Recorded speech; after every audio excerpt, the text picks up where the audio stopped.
Hola queridos estudiantes de ciclo 3. Para esta semana vamos a trabajar en el área de ciencias naturales de la fase 1. Como siempre vamos a comenzar leyendo nuestro problema para que no se nos olvide y nuestro subproblema.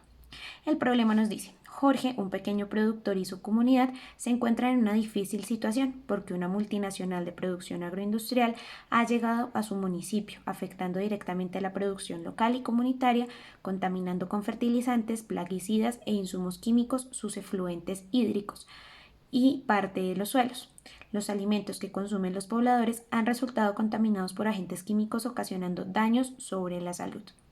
En vista de las grandes transformaciones por las que ha pasado el campo colombiano, Jorge se inquieta por saber de dónde nace el problema, pues cada vez es más evidente las consecuencias negativas que ha dejado la agroindustria en su territorio. Acompaña a Jorge a realizar una investigación sobre la situación de su comunidad.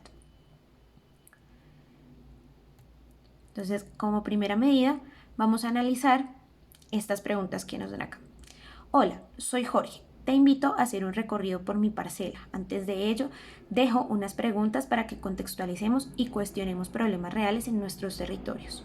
¿Cómo era antes el campo o la ruralidad? ¿Cómo empezó este problema? ¿Cómo nos ha afectado o qué consecuencias has identificado?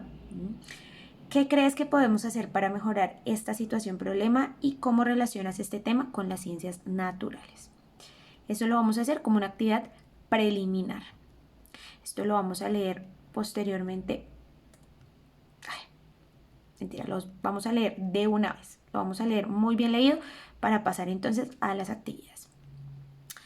Mis abuelos, agricultores tradicionales, nos contaban a mis hermanos y a mí historias sobre la vereda donde crecieron, donde en una pequeña parcela, menos de 1 hectárea, tenían diversos cultivos. Adicionalmente, era un espacio con bastante vegetación y muchas fuentes hídricas.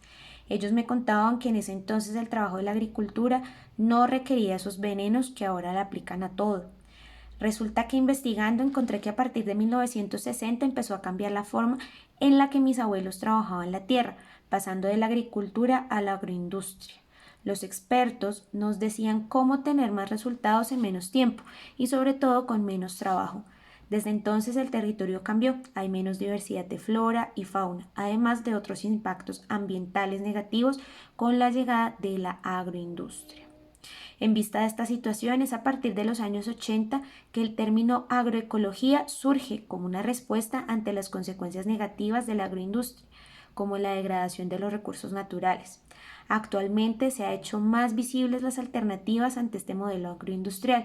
Comunidades de diferentes territorios practican sistemas de producción fundados en principios agroecológicos, biodiversos, resilientes, eficientes energéticamente, socialmente justos y constituyen la base de una estrategia energética y productiva fuertemente vinculada a la soberanía alimentaria. Entonces vemos que el problema del agro colombiano en realidad es muy amplia, atraviesa las esferas ambientales y llega incluso a comprometer el tema de la soberanía alimentaria. Ahora sí, entonces vamos a ver grandes rasgos los temas que se nos presentan: la célula, la continuidad, la transformación taxonómica, los caracteres taxonómicos, las categorías y los grupos. Y también vamos a hablar un poco de ecosistemas y ciclos biogeoquímicos, lo que son los factores bióticos, los factores abióticos y cómo ocurre el flujo de energía en nuestros ecosistemas. Ahora sí nos presentan el subproblema, otra parte a la que tenemos que prestarle muchísima atención. Nos dice: Jorge busca identificar cómo la contaminación por sustancias químicas puede alterar el equilibrio natural del agua y el suelo de sus cultivos. Para ello, ha decidido buscar información desde los aspectos básicos de la biología, descubriendo que en el agua y en el suelo se encuentran varios organismos microscópicos y animales. Quiere lograr entender su forma de vida. Ayudemos a Jorge. Vamos entonces, como siempre, a encontrar el DBA, el fundamento pedagógico y todo lo demás. Ustedes saben que yo no me detengo en la evidencia, en la competencia de esas cosas, pero ustedes le pueden echar una ojeadita para que sepan y entiendan a qué van orientados estos temas y lo que se les va a evaluar. Bueno, vamos a comenzar entonces a hablar de la célula. La célula, por definición, digamos que la definición más común es que ella es la unidad estructural y funcional de los seres vivos. Entonces vamos a escribirlo acá. Unidad funcional y estructural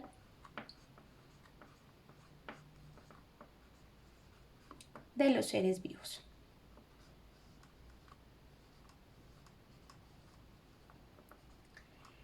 Listo. ¿Por qué estructural? Porque todos los seres vivos están compuestos, bien sea de una célula o de varias células.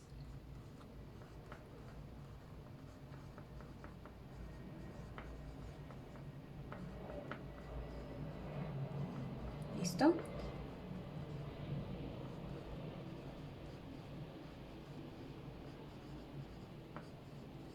Por células.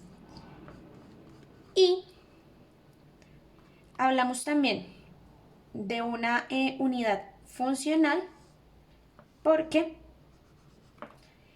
luego de formar estructuras, las células pueden diferenciarse.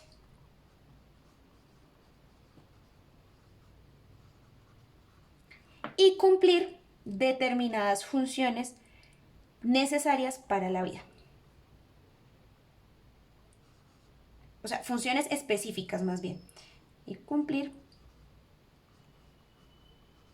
funciones específicas. Entonces, no es lo mismo hablar de una célula nerviosa a hablar de una célula sanguínea. Incluso en forma son diferentes. Una célula nerviosa, uno suele dibujarla como algo así. Una célula nerviosa se llama neurona. Y la neurona tiene un centro, un núcleo, pero también tiene muchos bracitos que se llaman axones. Y ellos le sirven para conectarse con otras células nerviosas y poder hacer un proceso que se llama sinapsis. La sinapsis es aquella que nos permite asimilar la información que nos llega, bien sea información como esta, como la que aprendemos en nuestras clases, o información del medio. Por ejemplo, aprendemos que el fuego nos quema. Ese es un ejemplo muy básico. Y no es lo mismo, por ejemplo, hablar de una célula sanguínea, que es como un circulito y que si lo vemos de lado parece algo como así. Entonces acá parece como un dulcecito, más o menos. No es lo mismo hablar entonces de una neurona que de una célula sanguínea o eritrocito. Se les conoce así. Entonces, a eso me refiero con el tema de la diferenciación y cumplir funciones específicas. En este caso, sería la de conectarse entre ellas para lograr el proceso llamado sinapsis, mediante el cual asimilamos la información que nos llega, la información del medio, y los eritrocitos o células sanguíneas rojas que cumplen con la función de ayudarnos a transportar ciertos nutrientes y además oxígeno a nuestro cuerpo, a todo nuestro cuerpo. Cuando hablamos de células vamos a hacer dos distinciones muy importantes y son importantes porque ellas también nos van a dar pistas sobre una de las categorías taxonómicas que más adelante vamos a ver. ¿Listo? Entonces tenemos las células procariotas y las células eucariotas. Las células procariotas suelen ser las llamadas más simples, son más pequeñas, tienen menos organulos o menos organelos también se les puede llamar, que son aquellos que les ayudan a cumplir las funciones a las células, porque recordemos que hay organismos unicelulares que tienen una sola célula. Entonces, en ese sentido, la célula debe funcionar como un cuerpo muy pequeñito, debe contener en sí misma todas las funciones que debería tener un cuerpo para poder funcionar y regularse, ¿sí? También se dice que ellas son un poco menos evolucionadas, aunque ese término podríamos reevaluarlo, porque la evolución igual las trajo hasta este momento. Yo diría más bien que están adaptadas a otro tipo de condiciones de vida. Un ejemplo clarísimo son aquellos organismos que pertenecen al reino Monera, es decir, las bacterias. Cuando hablamos de una célula procariota, vamos a encontrar un organismo similar a esto. Ya les hago un pequeño dibujo. Vamos a encontrar algo muy similar a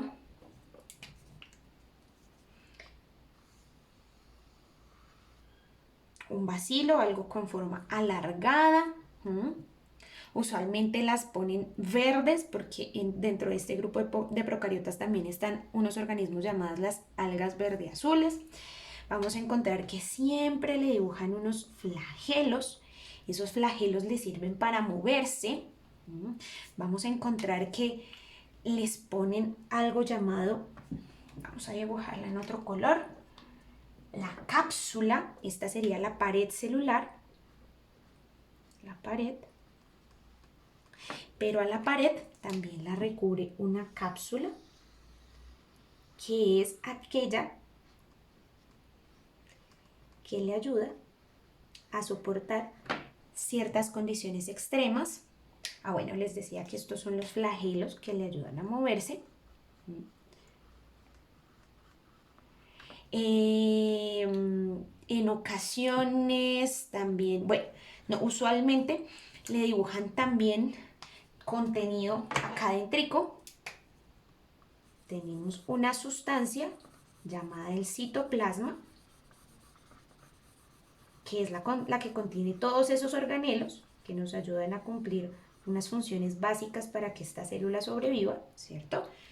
Se llama el citoplasma. Y usualmente vamos a encontrar que nos dicen que es una sustancia similar como a la gelatina. De hecho, usualmente a los niños les mandan a hacer que la célula en gelatina porque se parece mucho. Encontramos algo que no es un núcleo, pero algo llamado nucleoide, o sea, algo similar, donde se encuentra contenido el material genético, que el material genético es supremamente importante porque ese es el que se va a transmitir a las siguientes generaciones. Y tenemos otros organelos de más que prefiero explicarlos ya cuando hablemos de esta célula eucariota. Ahora vamos a hablar de la célula eucariota. Esta es un poquito más compleja. La célula eucariota, digamos que comprende al resto de los seres vivos, de los reinos, y es una estructura más compleja. Dice acá en la cartilla que es más evolucionada, sin embargo, pues como les digo, yo pongo un poco en juicio eso y más bien pienso que está adaptada a otro tipo de medios y circunstancias.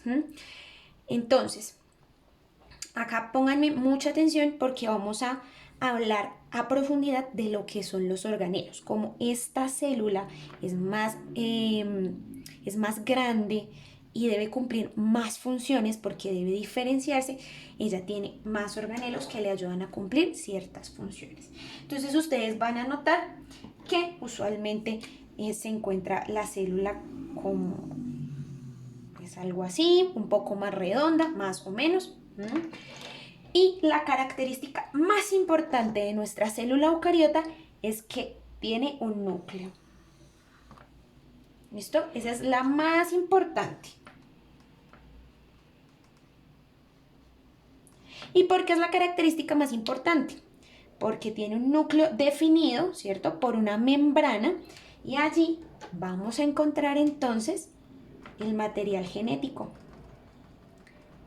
Y ese material genético es muy importante porque es el que se va a transmitir a las futuras generaciones. ¿Listo? Entonces la característica principal de esta célula eucariota es que tiene un núcleo definido. ¿Definido cómo? Por una membrana que lo rodea y lo delimita. ¿Listo? Acá vamos a encontrar, entonces yo voy a ponerlo acá adentro para que no nos ocupe más espacio, ADN. ¿Listo? Que es el material genético que es muy importante para el tema de la herencia, para heredar las características. Y tenemos otros organelos que, acordémonos siempre, a mí siempre me gusta decir que la célula debe actuar como un organismo por ella solita. Como ella también hay organismos unicelulares, debe contener todas las funciones como si fuera un cuerpo muy pequeñito. Entonces vamos a ver algunos de los organelos principales, no todos, pero vamos a ver algunos de los principales. Primero, entonces hablamos del núcleo, ya sabemos por qué es importante. Hablamos de esta señorita que se llama membrana celular. Y ella es muy importante porque le da forma, delimita la célula, porque si no la célula estaría por ahí desparramada y ella no puede estar por ahí desparramada. Ella está delimitada por la membrana, que también le ayuda a protegerse. Obviamente también tenemos nuestro... también tenemos entonces nuestro citoplasma, que es esa sustancia en la que se encuentran ahí metidos nuestros organelos. Yo la voy a colorear así como a medias porque pues si no acabamos acá todo el marcador, ¿sí? Pero pues tenemos que hacer la distinción de que eso no es un espacio ahí vacío. Ahí hay una sustancia que nos contiene los organelos que se llama citoplasma. Citoplasma. ¿Listo? Tenemos otro organelo supremamente importante. Bueno, yo acá voy a ir borrando de a pedacitos porque voy a ir necesitando espacio para dibujar otros organelos. Sin embargo, necesitaba que se entendiera la idea de que allí hay citoplasma y no es algo vacío. Vamos a tener unos organelos que usualmente se dibujan así. Se suelen dibujar así como unos frijolitos. Estos organelos se llaman mitocondrias y se dibujan también como con una cosa así, con una crestica. Estas mitocondrias son supremamente importantes porque ellas son encargadas de la respiración celular.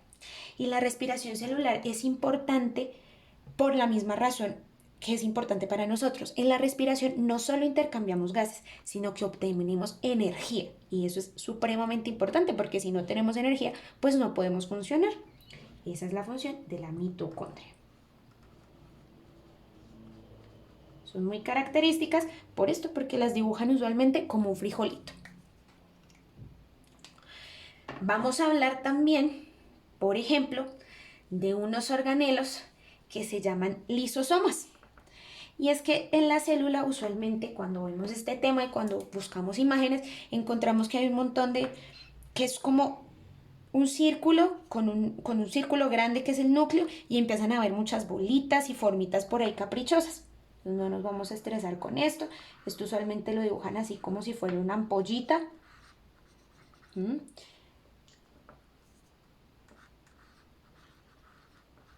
¿Sí? Vamos a dibujar otra por acá. Y vamos a hablar entonces de los lisosomas. Los lisosomas son lisosomas. Los lisosomas son unos organelos que cumplen la función de la digestión celular. Son unas vesículas, unas ampollitas que le ayudan a la célula a cumplir con esa función de la digestión. También dentro de este grupo de organelos que lucen como ampollitas en los dibujos, vamos a encontrar, por ejemplo, a las vacuolas.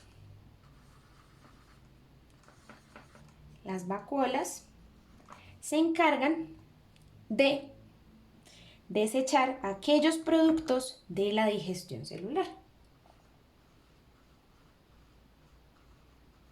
¿Listo?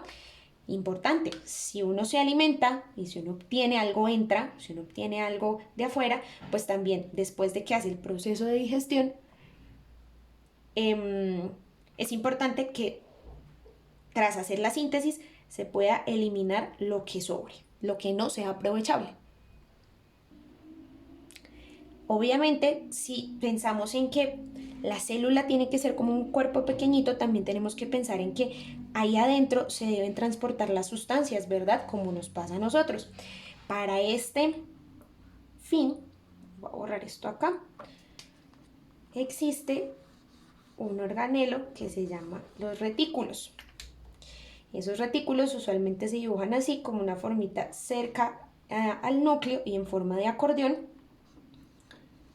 Y ellos se encargan de transformar, de transportar, de ser como una red de canales donde se fabrican ciertas sustancias que son necesarias para el funcionamiento de la célula y transportarlas a toda ella, a llevarlas a toda la célula. ¿Listo? Y así como hay transporte dentro de la célula, también tiene que haber un transporte externo. Y de eso se encarga algo llamado el aparato de Golgi, que también se dibuja a veces así como en una forma de acordeón. Vamos a señalarlo por acá.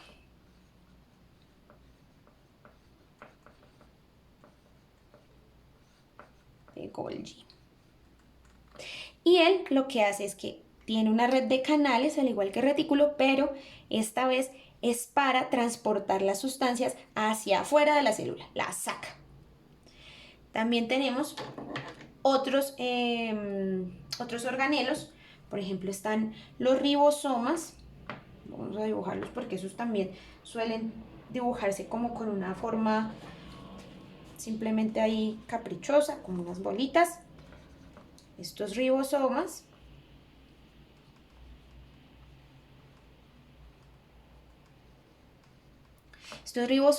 se encargan de fabricar algunas sustancias como las proteínas necesarias para el funcionamiento de la célula. También están, por ejemplo, otro muy importante, no se nos puede olvidar, algo que se llaman los centriolos. Ya no sé qué color dibujarlos, vamos a dibujarlos de este color así. Y los centriolos se encargan de la división celular. Bueno, no se encargan de ella del todo, sino que intervienen, cumplen un papel muy importante en la división celular. ¿Por qué es importante la división celular? Porque cuando la célula se divide, da lugar a células hijas que tienen el mismo material genético que este, y también se encarga del movimiento. El movimiento también es muy importante, porque así la célula va a buscar otras células parecidas con las que juntarse y con las que poder intercambiar sustancias a través de los retículos y el aparato de Golgi. Entonces, ahora nos vamos a centrar específicamente en las células eucariotas. ¿Listo? Las células eucariotas las tenemos de dos tipos. La célula animal y la célula vegetal. La célula animal, como su nombre lo indica, todos los organismos que pertenecen al reino animal, incluyéndonos a nosotros, y la célula vegetal, las que tienen las plánticas. Hay varias diferencias que son claves. ¿Listo? La célula vegetal, ustedes la van a encontrar que usualmente se dibuja como bastante cuadriculada. O así, ¿cierto? Pero la dibujan como de una forma bastante rígida. La animal es un poco parecida a la que la profesora dibujó en la imagen anterior. ¿Listo? Los organelos son prácticamente los mismos, con unas diferencias chiquiticas. Recordemos que la célula animal tiene una membrana, ¿cierto? Que la delimita. Esta célula vegetal tiene una membrana, pero adicionalmente tiene, vamos a dibujarla mejor de verdecito para que tengamos bien en cuenta que es vegetal. Tiene adicionalmente otra membrana que la recubre, que se llama pared celular. ¿Y esta para qué le sirve? Claro, la plantica, a diferencia del animal, no se mueve, ella está ahí quieta en el lugar donde se encuentra. Esta pared le ayuda a dar rigidez a su célula y la protege del daño mecánico. Es decir, que si yo llego allá y está el arbolito y está lloviendo muy duro, el árbol no se va a dañar inmediatamente, porque tiene una pared celular que le ayuda, sus células tienen una pared celular que le ayuda a protegerse y a mantener su estructura. También tiene que ver con el proceso de la fotosíntesis porque ellas se encuentran expuestas al sol, al agua y a todo, entonces también le ayuda a no perder sus funciones y sus características internas de manera tan fácil.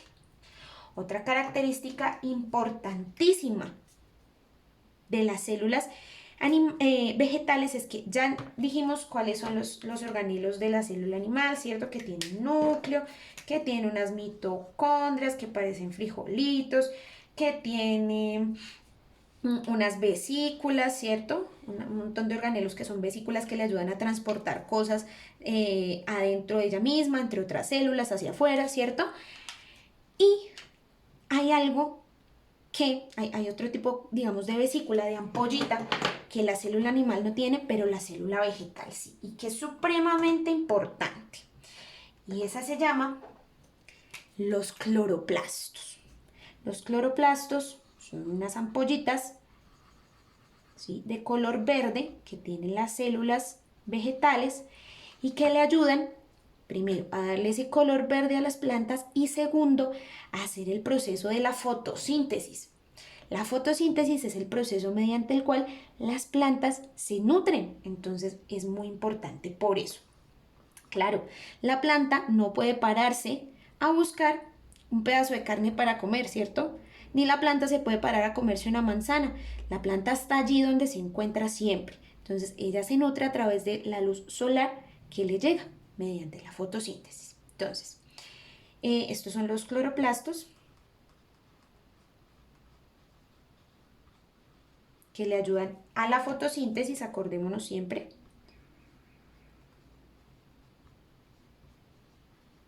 ¿Listo?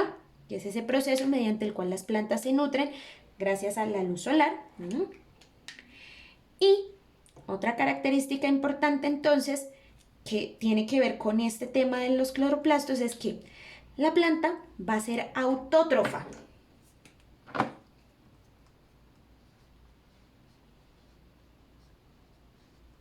Es decir, que es capaz de fabricar su propio alimento, mientras que los animales somos heterótrofos.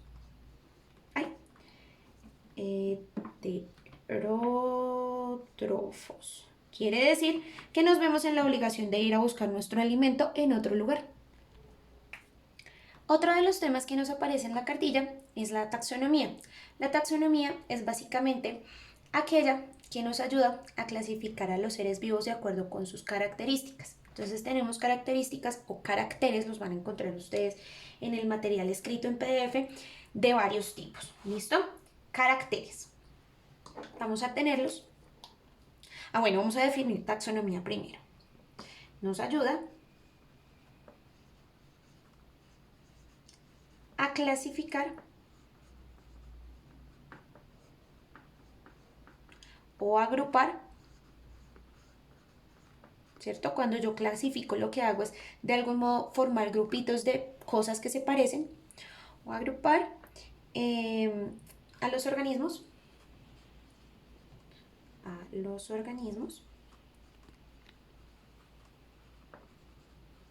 de acuerdo con sus características.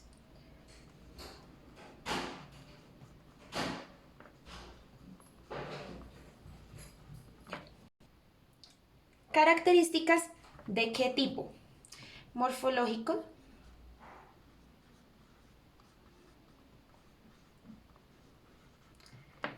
que se refieren a la apariencia o forma de algún organismo o de alguna característica de los organismos, por ejemplo las alas, forma o apariencia.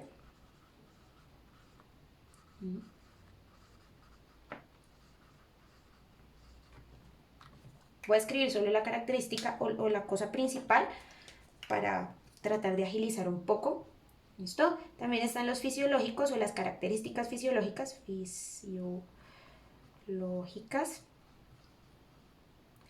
Que tiene que ver más bien con el funcionamiento del cuerpo del ser vivo. ¿Listo?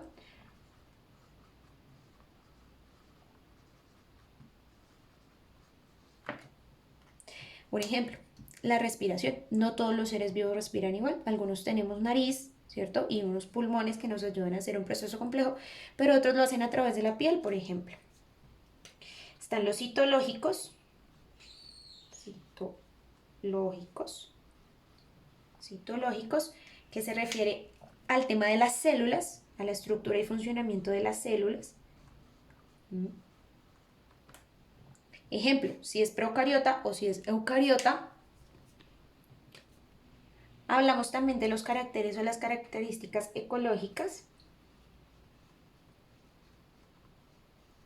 que tienen que ver con la forma de vida, el tipo de hábitat donde está el organismo. Por ejemplo, si es terrestre, si es acuático, si vuela, ¿cierto? Ese tipo de cosas.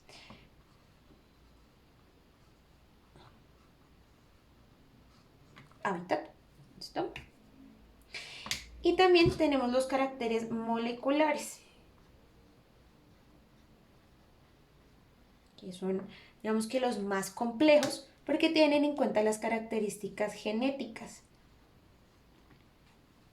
Si hablamos de características genéticas, pues no son observables tanto a nivel visual, sino que deben hacerse estudios un poco más profundos, al igual que ocurre con estos caracteres citológicos, porque las células, recordemos, no se ven a simple vista, necesitamos un aparato como el microscopio que nos ayude a observarlas. Genéticas, es decir, que se relacionen con el ADN. ¿Listo? Que es aquello que pasamos de generación en generación. Por eso nuestros abuelos se parecen a nuestros papás, o bueno, nuestros papás más bien a nuestros abuelos y nosotros a nuestros papás. Y nuestros hijos, bueno, en el caso de los que tienen hijos, se parecen a ustedes o a alguien de la familia. Entonces, por favor, van a leer muy bien su material, el que les voy a enviar en PDF como siempre. Ahí van a encontrar un poco más de temas que son un poco más sencillos y que pueden leer. Igual ustedes saben que ante cualquier duda, pregunta, inquietud, aquí estoy pendiente. Van a encontrar este tema que es un poco más, lo pueden leer ahí. Sin embargo, si tienen dudas, yo los asesoro, los apoyo, les oriento, les doy una clase. Recuerden siempre programar su clase, su tutoría. Y también vamos a hablar del tema de los carnívoros, los herbívoros, los depredadores y todo eso, que podemos también leerlo y tratarlo en clase virtual en caso de ser necesario.